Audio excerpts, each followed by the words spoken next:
Okay, once again, good evening everyone. It's 7:15 in the evening, okay? So here we go again sa ating daily bread with devotion, healing, prayer with Jesus calling with the promised blessing. The promised blessing of God is the world, no? The earth, okay? Yan ang promise sa atin ni Lord, okay? Na ating titigilan, tatahanan, okay? Yan sinasabi lang doon sa una, pinamana sa ating mga nuno, no?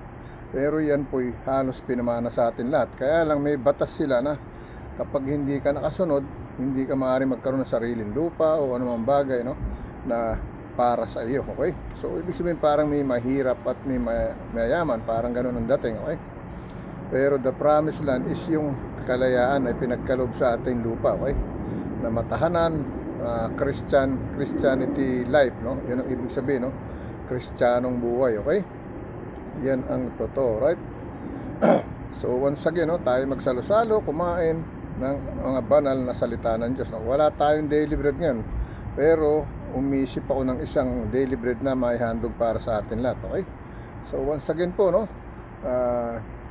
saan man kayo naroon, sino man kayo, no, whoever you are, wherever you are, in the top of the place of the circle of the sun, remember you are all included here, no, in our daily bread with devotion, healing, prayer with Jesus calling with the promised blessing, okay? So yan po ang pagkain ng ating katawan sa ating isip at puso, sa ating kaluluwa, no? Ang ating templo ng Diyos, simbahan ng Diyos, okay? Maaring marami tayong pera, marami tayong alahas, no?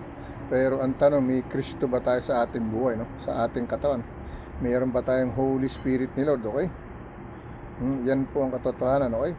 So once na you receive my message, no, from the Lord God, no, maybe you're still sleeping, maybe you're taking a shower, maybe you sit on the toilet, no, maybe you're eating or do some work, no, or jogging, wherever you are, no, my message of the gospel message of God is always gonna be with you, with me, no, eh? Makakarating sa inyo sa pamamagitan ko o sa pamamagitan ng ibang nagsisilbi kay Lord, okay? Makakarating sa inyo ang mga mensahe, message of the gospel word from the Holy Sacrament of Book of Bible, okay? So to those who celebrate their birthday, happy birthday, no? Today is the holy 2026, the holy 6 months of June 29, okay? June 29, no? Halos 2 days more, no? And then we will welcome the holy 7 months of July, okay? I-welcome na natin, no? Tomorrow I will going back to New Hampshire once again, okay? Hindi na ako nakagawa ito sa aking anak na bunso dito, no? Kasi halos pinababayaan na rin ng may bahay yung kanyang tahanan dito, okay? Hindi na dinidevelop. So darating ako rito, ako nag-ayos. Sabi na mga anak, wag na, hayaan na, okay? So wala akong development magagawa sa pagparito ko rito, okay? Maaring may i-fix ako ng konti, no? Kasi yung bakod nila bumigay na ito sa papunta sa loob. So maaring tukuran ko, itulak ko ng konti. Yun lang aking magagawa, no? Yung maglinis, mag-ayos, hindi ko na magagawa, okay? Kulang kami sa araw at oras, okay? So once again, no, dito tayo sa ating daily bread with devotion, healing, prayer with Jesus calling with the promised blessing, okay? The holy gospel word of God to feed our body and soul with our human flesh, with our immortal body as a temple of church, as a church of God, no, as a house of God, the Holy Spirit, no, with stories of the precious, glorious word of God on the Holy Sacrament of Book of Bible, okay? To those who celebrate their birthday, happy birthday, no? To those who's receiving their success in their life, no, more blessing, more power to come on your way, no? And to those who's celebrating their wedding anniversary, happy anniversary to silver and golden anniversary, no? To those new couple, no, congratulations, okay? Be still with God, no? So to those left their loved ones, no, don't be so sad, so bad, okay? Don't be so lonely, no, because life is just like that. That is natural to feel that way, but you don't have to destroy your life because of somebody left you, pass away, no. You have to be stand still, steadfast, be strong to face the new reality of life, no? The new beginning of your life, no? Kasi pag wala na yan, ano pang gagawin mo, no? Wala na nanay, wala nang tatay, wala si lolo, si lola, no? Anong gagawin mo? You have to be strong, okay? Because we feel that way before, then you're gonna feel also that way, no? So, mana-mana lang, okay? The point is, did you save your Holy Ghost, no? Yan ang importante, no? Hindi importante kung mamatay ako bukas o sa makalawa, no? Ang importante sa akin, hindi ko na kayo natatakutan nyo kasi lahat naman tayo darating ko. It says, no? The wage of sin is death, no?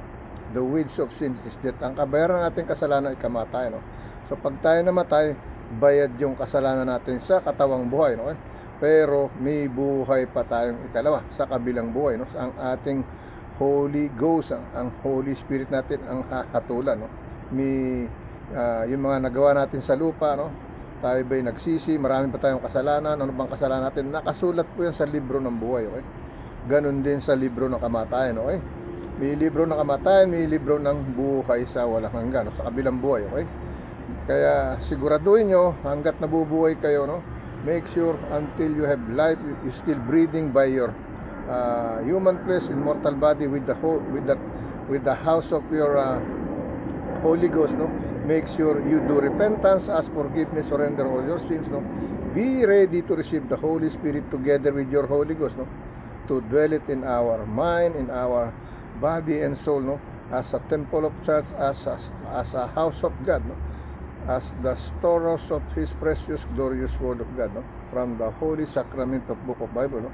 Then you have to do repentance, ask forgiveness, surrender all your sins, and be ready to receive the Holy Spirit to the second baptism, to be born again from the second time, no? Yung sinasabing ipanakauli sa ikalawang pagkakataon sa pamamagitan ng kaluluwa, no? Ng espiritu at ng tubig na benditado, no? Kasi yung tubig, pag tumanggap ka ng espiritu ng Diyos, nagiging benditado yan. Dasal wala yan, tumanggap ka sa espiritu, nagiging sagrado yung tubig, no? Tandaan po niyo, kahit pasanggaling yung tubig sa tabo, sa planggana, sa ilog, sa dagat, nagiging benditado yan kapag tinatanggap mo yung Holy Spirit, no? Automatically the water has been baptized already, the water has been sacrament already, no? Whether the priest of preacher or pastor, no? Minister who help you to receive the Holy Spirit to pray for you, the water is automatically sacrament, okay? Okay, blessed, no? Yan po yan, no? So you will be born by the Holy Spirit, by the holy water, by the Word of God, no? Yan tatlong yan ang magtatanggap ng pagtumanggap ka ng iyong Holy Spirit ni Lord, no? Kasama ng iyong kaluluwa, okay? And then it said, live like Him, walk with Him, take your cross and follow Him, okay? Iyan yung commandments ni Lord, no? Then makakatupad ka, maliligtas ka, no? Ang ikalawang kapanganakan, ligtas ka na. Ibig sabihin, makakapasok ka na sa langit. Pero mayroon pang kahilingan ng Diyos, no? Sabi niya, mamuhay ka ng katulad ko, lumakad ka sa lakad ko, at bitbitin mong sarili mong cross, no? Para sa kaligtasan mo, okay? Sumunod tayo sa Kanya, no? Ibig sabihin, okay? Pag sumunod tayo sa Kanya, ligtas tayo. Ibig sabihin, nag-u-obey tayo sa Kanya, hindi tayo nagdi-disobey, okay? It said obedient, not disobedient, okay? That's the way it is, okay? So let us pray all together, okay? To those who have sickness and illnesses, please be with me to pray for you, okay? Lord God, once again, here I am again to stretch out your arms, no? By your Holy Spirit, no? By your holy power, in the name of the Father, you as a Son Jesus, as with the Holy Spirit in truly one Spirit of as God, Lord God. Lord, may you bless us, no? Grant us all our best wishes, no? Our wishes, no? Asking, praying, everything that we ask for, Lord God. Grant us all our words that we are asking to pray for, you know, to bless us, Lord God, to heal our sickness and illnesses inside, outside of our human flesh, Lord God, to comfort all our Holy Ghost, no, with your Holy Spirit, Lord God. Lord, may you guide us, protect us, make us safe, healthy, strong with our loved ones, family, heart, relatives, and friends, Lord God. Whoever they are, no, wherever they are, Lord God. What kind of nationality they are, what kind of citizen they are, what kind of religion they are, Lord God. I will pray for them, no? whether they are good or bad, from president to the lowest civilian person, from rich to the poor. I include each and everyone in this daily bread with devotion, healing prayer, with Jesus calling, with the promised blessing. Okay? Lord, comfort all in the middle of wars, in the victim of wars, no? All the victim of tornado, fire, flood, earthquake, etc., etc. To you, there's nothing too hard for you. When we call your name, when we call your name, when we pray for your name, when we praise for your name, you will grant us all kind of words that came out from our mouth to pray for you, to call your name, to save us as our Savior, to save us, no, in our new life, Lord God, in our Christianity life, in your holy mighty name, Jesus. Amen and amen. Okay? Yan po yan, no? Now, basahin ko sa inyo yung hinanda kong pan-daily bread. Wala kasi tayong pan-daily bread ng every 29, wala tayo, no? Pero naganda ako sa inyo ng Psalm chapter 128 verse 1 to 6, no? One chapter, okay? Pang daily bread natin, okay? So, ito ang sabi rito, blessed is everyone that feareth the Lord, no? That walk in His way, okay? Verse 2, no? For thou shalt eat the labor of thine hands, no? Happy shall thou be, and it shall be well with thee, okay? Verse 3, no, okay? Thy wife shall be as a fruitful, no, vine by the side of thine house, no? Thy children, no, like olive, no, like olive plants round about thy table, okay? Verse 4, no, behold that shall the man be blessed, no, that feareth the Lord, okay? Verse 5, no, the Lord shall bless thee out of Zion, no, and thou shalt see the good of Jerusalem all the days of thy life, okay? Verse 6, no, ye doubtful shall see the children's, no, and peace upon Israel, okay? Yan ang ating Psalm chapter 128 verse 1 to 6, no? 6 na verse yan, okay? Ito sa Tagalog version, no? Mga awit o kanta pa na 128 versikulo 1 hanggang 6, okay? Ang nakalagay po rito, ang kapalaran ng katakutan sa Panginoon, no? Awit sa mga pagsampa, no? Awit sa mga pagsampa, okay? Versikulo sa ating mga awit o kanta, no? Pahina 128 versikulo 1 hanggang 6 sa Spanish, no? Canción o salmo, no? Kapitulo 128 versikulo 1 hanggang 6, no, sa Spanish, no? Now let me read in Tagalog version. Mapalad ang bawat isa na natatakot sa Panginoon, no, na lumalakad sa kanilang mga daan, okay? Versikulo 2, sapagkat inyong kakanin ang gawa ng inyong mga kamay, magiging maginhawak ka at ikabubuti mo, no? Versikulo 3, ang asawa mo'y magiging parang mabungang puno ng ubas, no, sa mga pinakaloob na inyong bahay, ang mga anak mo'y parang mga puno ng ulibo sa palibot ng inyong dulang, okay? Versikulo 4, no, narito na ganito nawa pagpalain ang tao na natatakot sa Panginoon, no? Versikulo 5, pagpapalain ka ng Panginoon mula sa Zion, no, at iyong makikita ang buti ng Jerusalem sa lahat ng kaarawan ng iyong buhay, okay? Makakita tayo ng kaginhawaan, ibig sabihin pag-asa, okay? Versikulo 6, no, oo, inyong makikita ang mga anak ng inyong mga anak, no, kapayapaan naway suma Israel, okay? Ang sinasabi, okay? Now let's go to the other scripture chapter and verse, no? Wala kasi tayong 129 daily, no, sa ating daily bread, no, pero binigyan ko kayo ng Psalm, okay? Now let's go to our 2 Chronicles, no, chapter 1 verse 3 to 7, okay? 2 Chronicles, no, chapter 1 verse 3 to 7, okay? Etong sinasabi rito, no, so Solomon and all the congregation with him went to the high place, no, that was the Gilbeon, no, Hilbeon, no, for there was the tabernacle of the congregation of God, which Moses the servant of the Lord had made in the wilderness, no. Verse 4, no, but the ark of God had David brought, no, from the Kinatarayan, no, Kinatarain, no, ano sinasabi rito, no? Ginugulo na naman tayo ng kalaban, no? Ito sinasabi rito, no? Kirjat Jearim, no? Kirjat Jearim, no? The Kirjat Jearim, to the place which David had prepared for it, the had, no, pitched and tent for it at Jerusalem. Oh, verse 5, no? Moreover, no, the brazier altar that Besapil, the son of Un, no, the son of Uri, no, the son of Huri had made he put before the tabernacle of the Lord, no, and Solomon and the congregation, no, sought unto it, no, verse 6, no, and Solomon went up to thither to the brazier, no, altar before the Lord, which was the tabernacle of congregation, and offered 1,000 burnt offerings upon it. Okay, nag-alay siya ng libo-libo. Okay, basahin natin sa Tagalog version, 2 Kronika pa na 1 versikulo 3 hanggang 7, no, sa Tagalog version. Okay.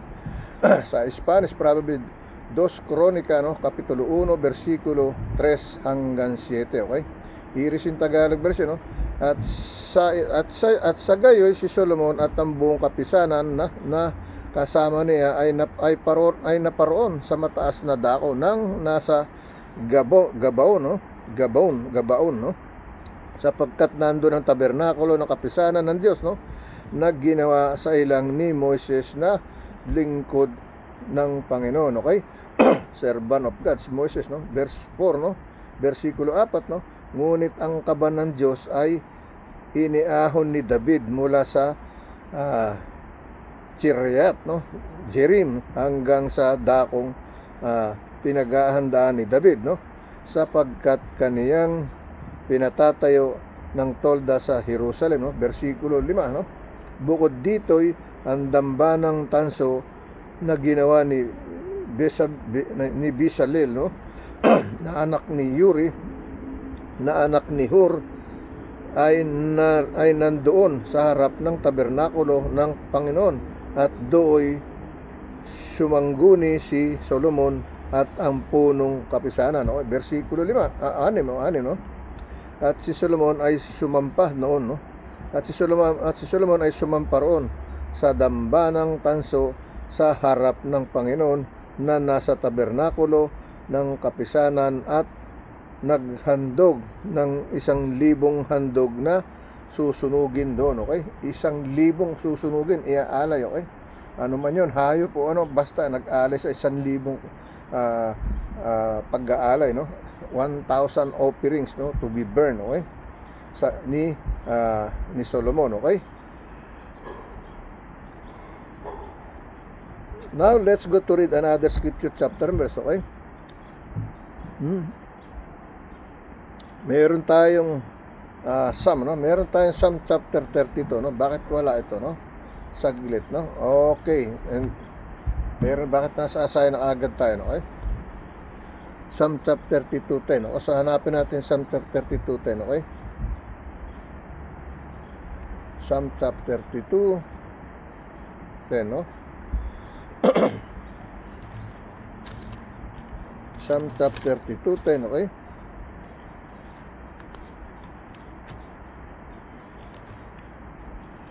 Ito tayo, no?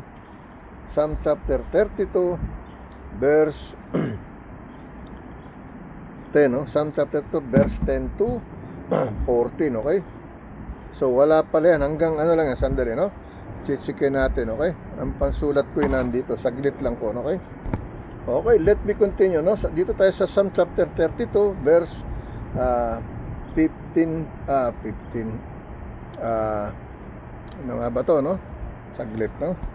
Okay, continues tayo, no, sa ating Psalm chapter 32 verse 7 to 11, okay? Dito tayo, thou art my hiding place, no, thou shalt preserve me from trouble, no, thou shalt compass me about with songs, no, of deliverance, no. Sa verse 8, no, I will instruct thee and teach thee in the way which thou shalt go. I will guide thee with mine eyes, no. Verse 9, no, be ye or you not of that horse, no, or as the mule, no, which have no understanding, whose mouth must be held in with bit and bridle, no, lest they come near unto thee, no. Verse 10, no, many sorrows shall be to the wicked, no, but he that trusted in the Lord, mercy shall compass him about, no. Verse 11, no, so verse 11, be glad in the Lord and rejoice ye or you righteous, no, and shout for joy all ye or you that are upright heart, no, upright heart. Okay, now let me read in Tagalog version, no, mga awit o kanta pa na 32 versikulo 7 hanggang 11. Okay. Ito tayo sa Tagalog version. Sa Spanish, no, Salmo o Kansyon kapitulo 32 versikulo 7 hanggang 11, no. Iris in Tagalog version, no, ikaw ay aking kublihang dako, iyong iingatan ako sa kabagabagan, iyong kukulungin ako sa palibot ng mga awit ng kaligtasan, no. Sela, no, versikulo 8, no, aking ipapaalam sa iyo at ituturo sa iyo ang daan ng iyong lalakaran, no. Papayuhan kita na ang aking mga mata ay nakatitig sa iyo. Okay. Versikulo 9, no, huwag nawa kayong maging gaya ng kabayo o gaya ng mula na walang unawa na marapat igayak ng busal ang paningkaw upang ipangpigil sa kanila na kung dili hindi sila magsisilapit sa iyo. Okay, versikulo 10, no, maraming kapanglawan ang sasapit sa masama, ngunit siyang tumitiwala sa Panginoon, no, kagandang loob ay lingid sa kaniya sa palibot, no. Versikulo 11, tayo'y mga tuwa sa Panginoon na nangagagalak kayong mga matuwid at masiyahan kayo ng dahil sa kagalakan kayong lahat ay matuwid sa puso. Okay, yan ang sinasabi, no. Okay, now let's go to the other scripture chapter and verse, no. Okay, yan yung ating Psalm chapter 32. Babasahin na pala natin. Yan yung ating God promises, no, sa ating The Holy June 29, The Holy 20,000 Weeks June 29. Okay, so here's the, he who trusts in the Lord, mercy shall surround him, no. He who trusts in the Lord, mercy shall surround him, no. He who trusts in the Lord, mercy shall surround him, no? Psalm chapter 2 verse 10, but we read verse 7 to 11. Okay, at times God requires a season of waiting before send his blessing, no. Then trust become your greatest asset, no. If you don't trust God with your need, you will cry out in fear and panic, no. At one point during a storm of the Sea of Galilee, the disciples thought they would perish, but Jesus commanded the wind and waves to be still. He taught those, no, men how to trust him, no, even the most tempestuous of circumstances, and he is teaching you to watch and wait for his outstretched arms. Okay, unto his presence, no, the overcome to the world, no. Yan ang title niya, no. Alright, nabasa natin ngayon yung God promises, no. Yung ang title niya, no, unto his presence, no, unto his presence and overcome, the overcoming on the world, no, the overcoming the world, no. Yan ang title niya, okay, sa God promises saka devotion healing prayer, no. Now let's go to Isaiah, okay. Dito tayo sa Isaiah chapter 4 verse 1 to 6, no. Isaiah chapter 4 verse 1 to 6, no. And in that day 7 women, no, shall take hold of one man, no, saying, we will eat our own, no, bread, no, and wear our own apparel, no, only let us be called by thy name to take away our reproach, no. Verse 2, no, in that day, no, in that day shall branch of the Lord, no, be beautiful and glorious, no, in the fruit of the earth, no, shall be excellent and comely for them that are escaped of Israel, no. Verse 3, no, and it shall come to pass, no, and it shall come to pass, no, that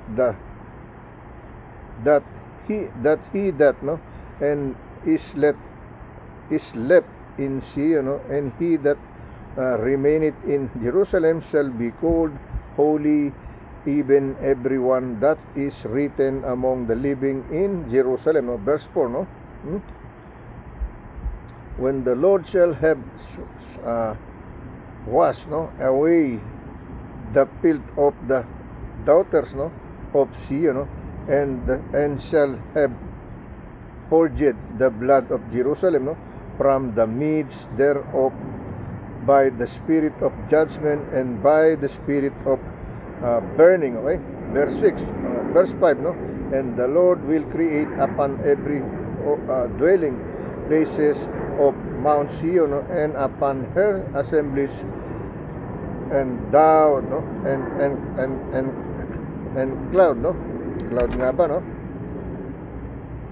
and cloud, no, and cloud of and cloud and smoke by day, no, and the shining of the flaming, no, fire by night, for upon all the glory shall be defense, no. Verse 6, no, all this shall be a tabernacle for a shadow in the daytime from the heat, no, and for a place of refuge, and for a covert from storm and from rain. Okay, yan ang sinasabi, no. Basahin natin sa Tagalog version, no. Nag-struggle ang mata natin, pero nagtitiwala tayo sa Panginoon, no? Dito tayo sa Tagalog version, no. Isaiah na 4 versikulo 6, 1 hanggang 6, no. Yan, no. Isaiah na 4 versikulo 1 hanggang 6, okay. Ito tayo, no. Ang 7 babae nagsisihawak, no, sa isang lalaki sa araw na iyon, no, na nagsasabi, kami ay magsisikain ng aming mga sariling tinapay at magsusot ng aming sariling kasuotan. Tawaging lamang kami sa iyong pangalan, alisin mo ang aming kadustaan. Okay, versikulo 2, no, sa araw na iyon ay magiging maganda at maluwalhati ang sanga ng Panginoon at ang bunga, no, at ang bunga ng lupain ay magiging magaling at mainam sa kanilang mga taga-Israel na nakatatana, no. Versikulo 3, no, at mangyari na siyang naiwan sa Zion, no, at siyang nalabi sa Jerusalem, no, tatawaging banal na sa makatuwid bagay bawat nasusulat sa mga nabubuhay sa Jerusalem. Okay, versikulo 4, no, pagka huhugasan ng Panginoon ang karumihan, no, ng mga anak na babae ng Sion, ay lilinisin ng dugo ang Jerusalem at sa gitna ng bayan, no, sa pamamagitan ng bisa ng kahatulan at sa pamamagitan ng bisa ng pagniningas. Okay, mga apoy, no, kahatulan, judgment, no. Versikulo 5, no, at ang Panginoon ay lilika sa itaas ng buong tahanan sa bundok niyang Sion at sa itaas ng kaniyang mga kapulungan ng isang ulap at usok sa araw ng liwanag, no, sa araw ng liwanag ay nagniningas ng apoy sa gabi, sapagkat ang itaas ng lahat ng kaluwalhatian ay magkakaroon ng isang kubong na na kayo, no? Kubong na kayo, no? Okay? Versikulo 6, no? At magkakaroon ng kanlungan upang maging lilim sa kaarawan laban sa init, at upang maging kanlungan sa kublihan sa ibabaw ng ulan, okay? Ibig sabihin, parang gumawa ng usok yon, naging parang ulap, yan ang ibig sabihin, no? Kanlong sa init, no? At kulubong sa pag-ulan, no? Ibig sabihin, parang pigil sa pag-ulan, okay? Ang sabi rito sa versikulo 6, at magkakaroon ng kanlungan upang maging lilim, no? Sa kaarawan laban sa init, no? At upang maging kanlungan sa kublihan sa bagyo o sa ulan, okay? Yan ang sinasabi, no?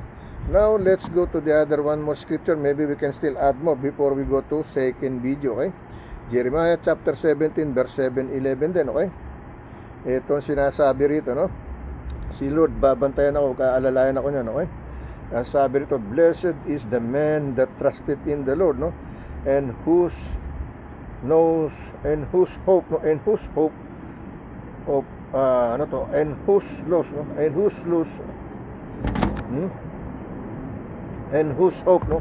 Ang sabi ko, blessed is the man that trusted in the Lord, no? And whoso hope the Lord, okay? Is, no? Verse 8, no? For he shall be as a tree, no? Planted by the waters, no? And not spread it out her roots by the river, no? and shall not see when heat, no? Cometh, but her lip, no? Shall be green, and shall not be careful in the year of drought, no? Neither shall cease from yielding fruit, okay? Verse 9, okay?